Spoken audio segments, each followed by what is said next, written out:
Hello Capricorn, welcome to Guruma Hindi tarot. और ये reading है 3 नवंबर से लेके 9 नवंबर तक की।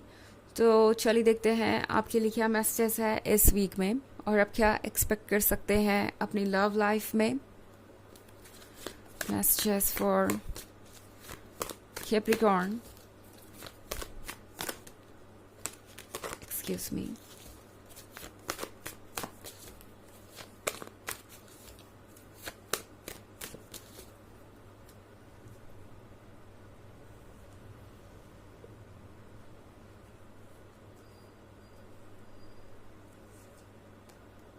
Ace of Swords,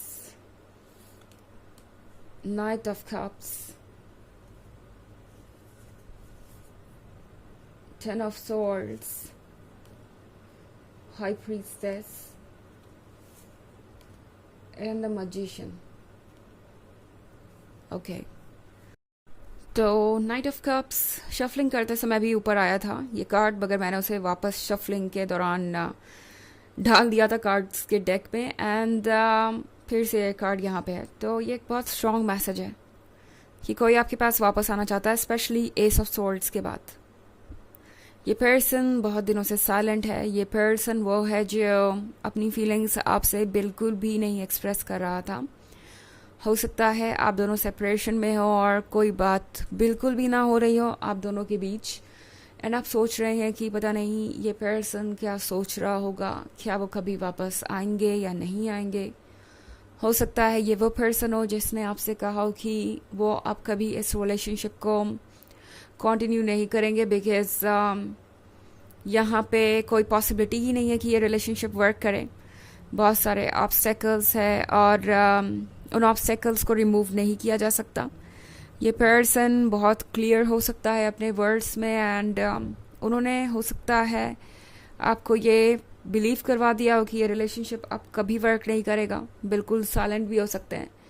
even if अगर आपकी बातें होती भी हैं तो ये पर्सन कभी उस पॉइंट पे नहीं आता जहाँ आप चाहते हैं कि वो आए और वो बातें करे खुल के। तो ये वीक कुछ बदलने वाला है। ओके, नाइट ऑफ कप्स के साथ ये पर्सन वापस आएगा एंड बहुत केयरफुली अपनी बातों को आपके सामने रखेगा। ये पर्सन चाहेगा कि आप उनकी बातों को सुने। ये पर्सन ऐसे रिएक्ट करेगा जैसे कि आप दोनों के बीच ये एस ऑफ सॉर्ड्स कभी था ही नहीं, कोई दूरियां थी ही नहीं, कोई इशू था ही नहीं, कोई प्रॉब्लम था ही नहीं। ऐसा इसलिए है क्योंकि ये पर्सन चाहता है कि आप दोनों पुरानी चीज़ों को भुला के आगे बढ़ें। यहाँ पे 10 ऑफ सॉर्ड्स का कार्ड है तो क्लियरली ये पर्सन बहुत तकलीफ में था, उतनी ही तकलीफ में जितने कि आप थे। इस पर्सन को भी वही लग रहा था जो आपको लग रहा था कि ये सब हुआ ही क्यों, आप इतने दिनों तक इस रिलेशनशिप में थे ही क्यों। इतना टाइम, इतना अटैच होने के बाद, इतना टाइम इन्वेस्ट करने के बाद और इतना अटैच होने के बाद एक दूसरे से ये सब हुआ ही क्यों। क्या ये जो रीजंस थे ये पहले नहीं थे? इस पर्सन ने आपको इस तरीके से डिसअपॉइंट क्यों किया? ये सारी चीज़ें ये पर्सन भी महसूस कर रहा है कि उन्होंने एक बहुत वैल्यूएबल रिलेशनशिप खो दिया है। जो रिलेशनशिप वर्क कर सकता था, जो रिलेशनशिप ऐसा था जिस पे वो डिपेंड कर सके, जो पर्सन उनके लिए हर हालात में रहा साथ में, उससे उन्होंने नो कह दिया जस्ट बिकॉज कुछ ऑब्स्टेकल्स थे, उस पर वो वर्क नहीं कर पाए और उन्होंने आपको अपसेट किया। ये पर्सन जानता है कि उनसे गलती हुई है। ओके एंड शायद आप एक प्रैक्टिकल पर्सन से डील कर रहे थे जो सिर्फ अपने कंफर्ट जोन में रहना चाहता था।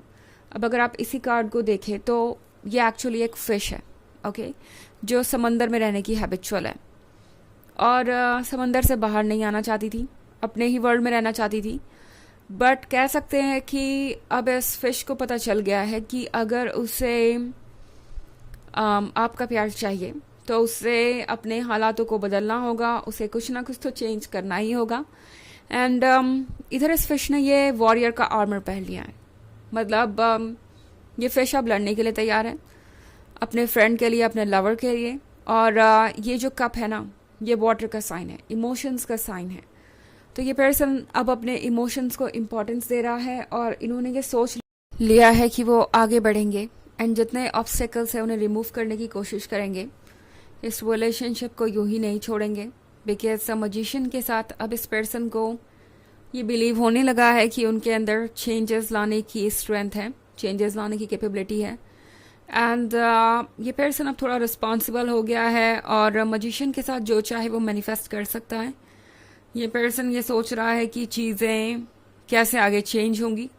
द हाई प्रीस्टेस के साथ इस पर्सन का सबकॉन्शियस बहुत स्ट्रांग है। ओके हमारी सोल की आवाज़ सारी चीज़ों से स्ट्रांगर होती है एंड वही बात ये पर्सन अब एक्सपीरियंस कर रहा है। उनकी सोल उनसे कह रही है कि वो इनजस्टिस कर रहे हैं आपके साथ, अपने साथ। और अगर ये रिलेशनशिप वर्क नहीं करेगा उनके लिए तो कोई और रिलेशनशिप भी वर्क नहीं करने वाला। तो अब इनकी सोल इन्हें ये कन्विंस कर रही है, इनका इंट्यूशन इन्हें ये कन्विंस कर रहा है कि ये जो चाहे वो कर सकते हैं। और इसलिए द मजिशियन के साथ अब ये पर्सन चाहता है कि वो इस रिलेशनशिप को मैनिफेस्ट करें रियलिटी में। एंड ये पर्सन एक और बार कोशिश करना चाहता है।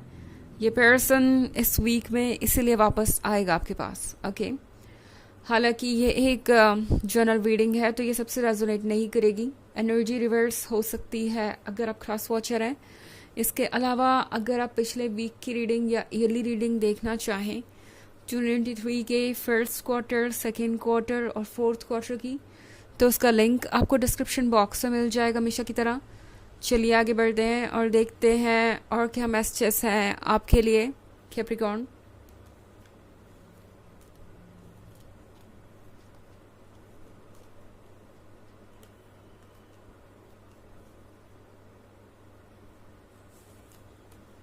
Strength, King of Wands, Queen of Swords, Four of Wands and the Wheel of Fortune. Okay. तो हमारे पास है स्ट्रेंथ। फिर से एक बार स्ट्रेंथ का कार्ड आ गया है। लगता है कि आपके लिए सब कुछ बदलने वाला है। ये पर्सन अब तैयार है सारे चैलेंजेस को फेस करने के लिए। किंग ऑफ वॉन्ड्स की तरह आजकल ये फील करते हैं। ओके इन्हें लगता है कि सब कुछ इनके लिए पॉसिबल है। ऐसा लग रहा है कि कुछ आसपास इनके फ्रेंड्स हो सकते हैं जो इन्हें कह रहे हैं कि उन्हें इतनी आसानी से गिव अप नहीं करना चाहिए अगर ये रिलेशनशिप उनके लिए इम्पोर्टेंट है। तो ये पर्सन जानता है कि उन्होंने आपको ये क्वीन ऑफ सोर्ड्स बना दिया है, जो कि हर्ट है, जो कि फ्रस्ट्रेटेड है, जो कि लॉस्ट है। बट उन्हें पता है कि ये क्वीन ऑफ सोर्ड्स असल में है कौन। वो जानते हैं कि आप बहुत लविंग एंड केयरिंग है एंड बहुत लॉयल भी हैं। इस पर्सन को पता है कि वो आपको रिप्लेस नहीं कर सकते। फ़र्क नहीं पड़ता कि आप दोनों के बीच लास्ट टाइम क्या बातें हुई थी या उस टाइम आप कितने नेगेटिव थे, पॉजिटिव थे, एक दूसरे को जज कर रहे थे, ब्लेम कर रहे थे। ये पर्सन जानता है कि आप कौन हैं। एंड व्हील ऑफ फॉर्च्यून के साथ उन्हें लगता है कि अगर उनकी किस्मत कोई बदल सकता है तो वो आप ही हैं। अगर उनकी किस्मत में कोई खुशियाँ ला सकता है तो वो आप ही हैं। एंड ये पर्सन फ़िलहाल अपना फ्यूचर आपके बिना बिल्कुल भी इमेजिन नहीं कर पा रहा। फोर ऑफ वॉन्ड्स के साथ इस पर्सन को लगता है कि उन्हें आपको कमिटमेंट देना चाहिए। तो ये पर्सन इस बार जब वापस आएगा तो उनके दिमाग में एक कमिटमेंट ही होगा। ये पर्सन इस बार वापस आएगा तो चाहेगा कि वो हमेशा के लिए आपके ही साथ रहे। ओके ये कनेक्शन हमेशा के लिए जुड़ जाए एंड इस बार आप उनके कमिटमेंट को सीरियसली ले सकते हैं। चलिए देखते हैं कि आपके लिए ऑरेकल मैसेज क्या है Capricorn.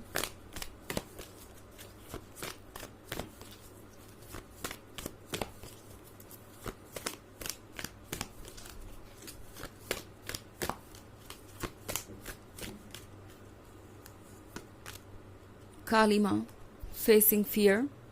Major spiritual changes are unfolding. This is your chance to soar. तो ये कार्ड आपसे कह रहा है कि कुछ बड़े स्पिरिचुअल चेंजेस आ रहे हैं आपके लाइफ में। एंड जब भी ये चेंजेस आते हैं लाइफ में चीज़ें बहुत अजीब तरीके से अनफोल्ड होती हैं। हमें समझ नहीं आता कि क्या हो रहा है, बट उन्हें समझने की हमें ज़रूरत भी नहीं होती। बस हमें उन चीज़ों को फेस करना होता है फियरलेसली एंड सिचुएशन अपने आप सॉल्व हो जाती है। बाद में आपको खुद ब खुद समझ में आ जाएगा कि चीज़ें क्यों हो रही हैं। तो फिलहाल यूनिवर्स आपसे कह रहा है कि जो प्रेजेंट में है उसे फेस कीजिए बजाय फ्यूचर के बारे में ज़्यादा सोचने के। ओके तो ये है रीडिंग इस वीक की। आई होप आपको अच्छी लगी होगी। Thanks for watching. Till next video, bye.